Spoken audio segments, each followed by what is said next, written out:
World of Warcraft isn't just a game about killing dragons and looting epics. It's built on myths so disturbing, so cosmically significant that 20 years later we're still uncovering what they actually mean. Every prophecy, every ancient legend, every whisper from beings older than time itself has shaped Azeroth into a world where the ground beneath your feet might be a sleeping god and the heroes you worship might be liars. That's why today I'm breaking down the 12 biggest myths in World of Warcraft lore and everything we know about them. Starting with a beautiful creation story that's actually one of WoW's darkest tales, the Earth Mother. The Tauren have this incredible origin myth that most players completely ignore, and that's a mistake, because buried in Thunderbluff's cultural teachings is a creation story about a goddess who literally tore her own eyes out of her skull to save existence. Here's the myth. Before recorded history, the Earth Mother breathed the world into being from golden mists. Her right eye became Anshi, the sun. Her left eye became Musha, the moon that night elves worship as a loon. When shadows from her hands passed over the plains, the Shuhalo rose from the soil itself. The Tauren were born from dirt and divine shadow, but the old ones corrupted many Tauren through whispers from beneath the earth. And she and Musha fought these shadows, but Anshi was wounded in the battle. The Earth Mother, watching her children of light struggle against the darkness, made the most brutal choice imaginable. She ripped both eyes from her own head and rooted herself into the land to hold back corruption forever. That's why the sun and moon chase each other across the sky eternally, their severed divine organs racing through space while their mother's corpse holds reality together underground. And nobody at Blizzard has ever debunked this. It remains one of WoW's only untouched religious traditions. The power move here is how Tauren Sunwalkers weaponized it. When Cataclysm introduced Tauren Paladins, they didn't worship the light like humans do. They draw power from Anshi, the sun god who's literally a goddess's torn out eye. This has massive implications for how divine power actually works in Warcraft. The cosmic force of light manifests through culturally specific interpretations, which means every culture's myths about the light might be equally valid. A Pony Brightmane's theological discussions in Thunderbluff led to the creation of the entire Sunwalker Paladin order based on this mythology. These aren't just background flavor NPCs, they're proof that a creation myth about divine self-mutilation is powerful enough to grant literal holy magic. At least the Earth Mother's sacrifice saved her people, unlike the next myth, which was deliberately fabricated by the heroes who told it. Galakrond. For millennia, dragons told their children that Galakrond was the father of dragons, the progenitor of all dragonkind. The creature was so massive that the only thing he could compare to was himself. 5 brave proto-drakes rose against him, were blessed by the Titans, and became the dragon aspects. It's the foundational origin story of Azeroth's most powerful guardians, and Alexstrasza admitted it's a lie. The 2013 novel Dawn of the Aspects revealed what the Aspects have been covering up since the beginning. Galakrond wasn't their father, he was a cannibal, a proto-drake who started eating his own kind, which caused horrific mutations that transformed him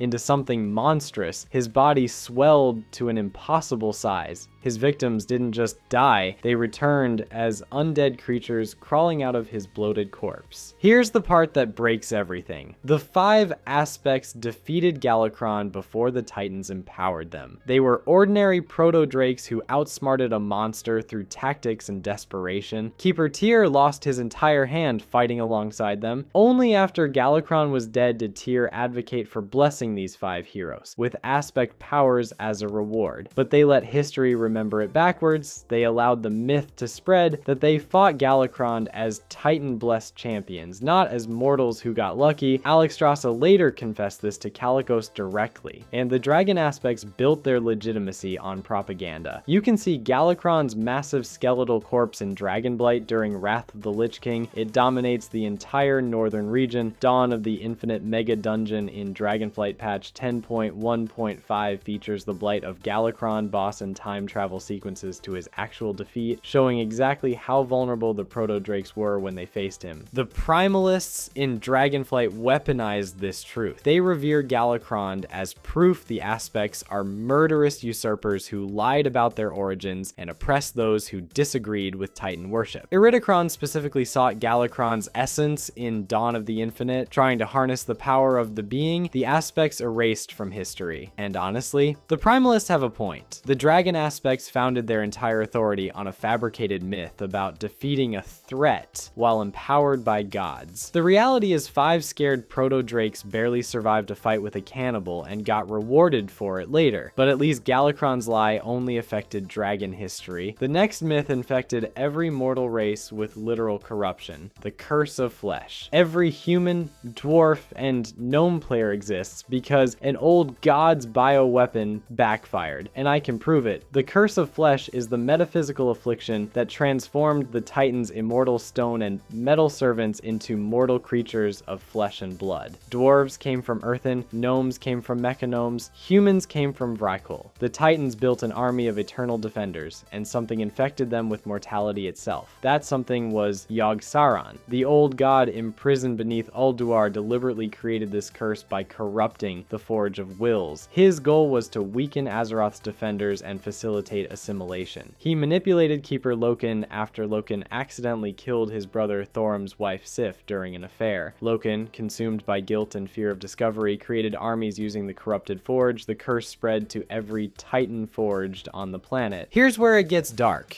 Approximately 15,000 years ago, Vrykul began giving birth to stunted and weak children. King Imiran ordered all malformed infants killed. Parents who disobeyed secretly brought their cursed children to the Eastern Kingdom's shoreline and abandoned them. Those rejected Vrykul babies became humanity. You can learn this entire history through the Tribunal of Ages and Halls of Stone during Wrath of the Lich King. The Discs of Norgannon in Uldaman during Vanilla hinted at it. Uldum's storyline in Cataclysm expanded it. King Mechagon in Battle for Azeroth tried reversing the curse entirely, attempting to transform all gnomes back into their mechanical origins. The War Within features Earthen of Kaz Algar, who were specifically protected from the curse and remain stoned to this day. But here's the kicker. Yogg-Saron's plan completely backfired. He created mortality to weaken defenders. Instead, mortality gave rise to courage, resolve, and heroism the old god never anticipated. The curse meant to destroy Azeroth's guardians created the player characters who would storm Ulduar and kill him. Every mortal race is literally made of corruption. Your flesh is an old god's failed experiment. The weakness that was supposed to doom the world became its salvation. At least mortals know where they came from. The next race spent 10,000 years denying their origins because the truth is too humiliating to accept. Dark Trolls. Night Elves are evolved trolls. And before you close this video, that's officially confirmed canon that Blizzard has repeatedly verified. Here's what happened. A tribe of dark trolls, like gray-skinned trolls who dwelled in caverns beneath Mount Hyjal, discovered the Well of Eternity in ancient Kalimdor. Over generations, the cosmic energies transformed them. They grew taller, their skin turned violet, they gained vast intelligence and near immortality. They abandoned their troll heritage entirely and named themselves Kaldaray, Children of the Stars. Bran Bronzebeard confirmed this in WoW Magazine issue 4. Dark trolls appeared in Warcraft 3's campaign. The physical similarities support it. Height, pointed ears, general body structure. Ancient Amani Empire texts reference dark trolls who broke away from the Empire. The troll empires dominated all of Kalimdor before Night Elves existed as a civilization. But Night Elves find this theory preposterous and abhorrent. The original Warcraft 3 manual described Night Elves as the first race. The War of the Ancients novels suggest deep connections to Cenarius, not trolls. Night Elf NPCs throughout the game dismiss any suggestion of troll ancestry as ignorant propaganda. Their entire cultural identity depends on being ancient, mystical, and separate from other mortal races. Trolls absolutely weaponize this. There are PvP quests where troll NPCs specifically taunt Night Elf players with lines like, "Before the Night Elves, there was a troll. It was from a troll that the Night Elves came." Zondalari scholars cite it as a historical fact. Forest trolls use it to justify territorial claims in ancestral lands that Night Elves now occupy. The Cataclysm era lore publications made it explicit. This isn't speculation anymore. Night Elves are descendants of a troll tribe that got lucky and found a magic well. Everything about their superiority complex, their claims to being Azeroth's first children, their supposed mystical connection to the world, it's all built on denying that they're transformed trolls. This transforms the entire Night Elf identity from ancient mystical race into evolved descendants who rewrote their own history. The trolls who claim Night Elves stole their lands aren't wrong. Those were troll lands first. The Night Elves are the descendants of trolls who left, evolved, and came back, claiming divine right to territory their ancestors abandoned. And the most frustrating part, the Night Elves know. They just refuse to acknowledge it publicly because admitting troll ancestry destroys 10,000 years of cultural mythology about being the firstborn race of Azeroth. At least the Night Elves only deny their past. The next myth is about a realm that was supposed to be nature's perfect sanctuary, until cosmic horrors violated it. The Emerald Dream. The Emerald Dream was supposed to be untouchable, a primordial reflection of Azeroth as it existed before mortal interference. The dream of creation itself, where the green dragonflight and druids walked in eternal trance. Ysera the Dreamer was charged by the Titans to protect this realm forever, and then something dark started corrupting it from the inside. The Emerald Nightmare is a cancerous shadow that spreads through the dream, trapping dreamwalkers in permanent sleep as the unwaking. For years, druids went into trance and never woke up. Their bodies remained alive while their minds were tortured in an endless nightmare dimension they couldn't escape. Here's where it gets complicated. The corruption has layered origins that span multiple old gods working in tandem across millennia. Yogg-Saron opened the first gateway into the dream through the corrupted world tree Andrasil, whose roots touched his prison beneath Northrend. But N'Zoth became the nightmare's true master, residing in the Rift of Aln at its heart. Xavius, the first satyr, originally a highborn mage transformed by Sargeras during the War of the Ancients, became the Nightmare Lord executing their plan. He manipulated Fandral Staghelm into planting a corrupted branch in Teldrassil, spreading the infection to the Night Elves' new home. The Emerald Nightmare raid in Legion forced players to kill Xavius and cost us Ysera. The Dreamer herself was corrupted and had to be put down by her own allies. Her death broke the entire druid community. Marithra inherited the mantle as the new green aspect, carrying the weight of her mother's sacrifice. Dragonflight patch 10.2 finally made the Emerald Dream a playable zone. The world tree Amirdrassil became a beacon of hope,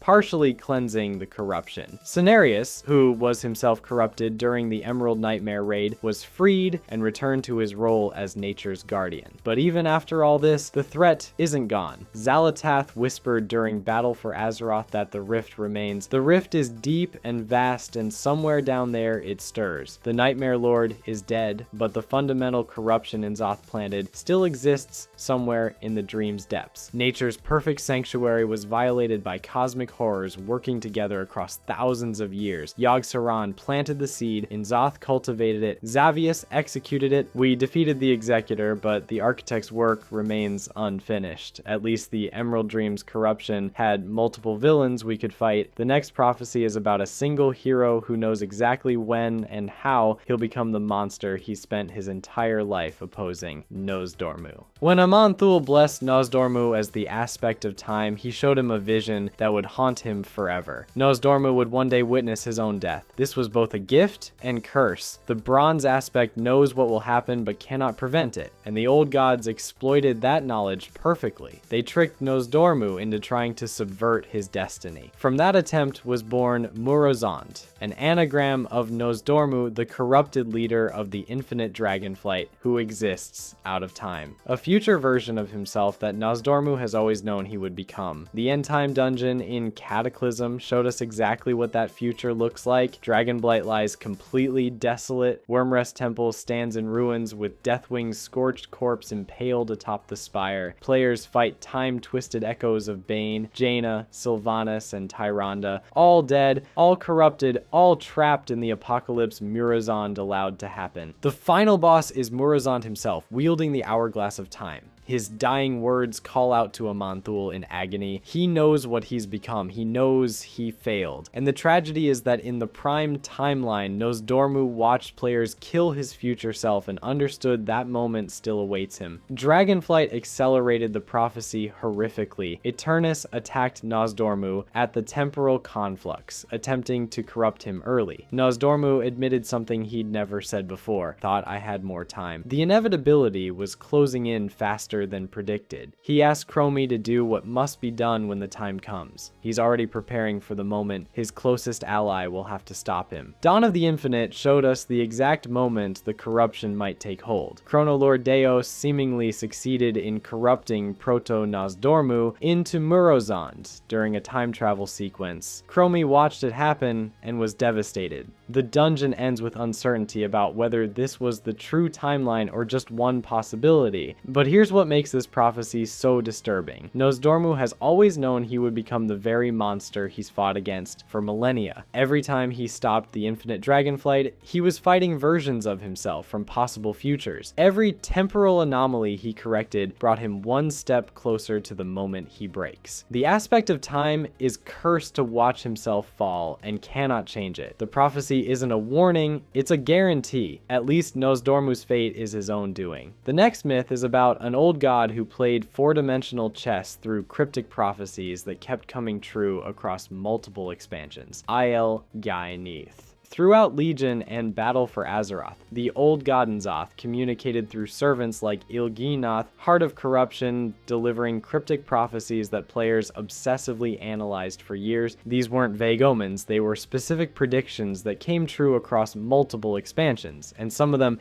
haven't been fulfilled yet. The most famous prophecy is, at the hour of her third death, she will usher in our coming. Players debated this endlessly, and the interpretations include Sylvanas, who died to Arthas, committed suicide at Icecrown, and died at the Gilneas Wall, or Ashara, who died during the Sundering, transformed into a Naga, and was defeated in the Battle for Azeroth. Or Azeroth herself, who suffered the Sundering, the Cataclysm, and Sargeras' sword wound. Nobody knows which interpretation is correct, but other prophecies were undeniable. The King of Diamonds has been made a pawn. Magni Bronzebeard, the crystallized speaker for Azeroth. The former King of Ironforge turned into a diamond-skinned conduit who might be manipulated by forces he doesn't understand. The Boy King serves at the Master's table. 3 lies will he offer you. Anduin or Wrathion, both figures in later corruption plotlines. Anduin's domination by the Jailer in Shadowlands made this prophecy terrifying in retrospect. The Boy King serves at the Master's table. 3 lies will he offer you. Direct reference to Yogg-Saron's Curse of Flesh. The old gods telling mortals their existence is a gift from the beings they're fighting against. To find him, drown yourself in the Circle of Stars. N'Zoth's ocean prison location, which players eventually discovered during Battle for Azeroth's underwater zones. Patch 8.1.5 introduced even more specific prophecies. When the arrow finds its mark, the last fetter will fall away, predicted Sylvanas, breaking the helm of domination. The light has struck a bargain with the enemy of all, possibly references Shadowlands' connections to the Jailer. 6 seats at the high table,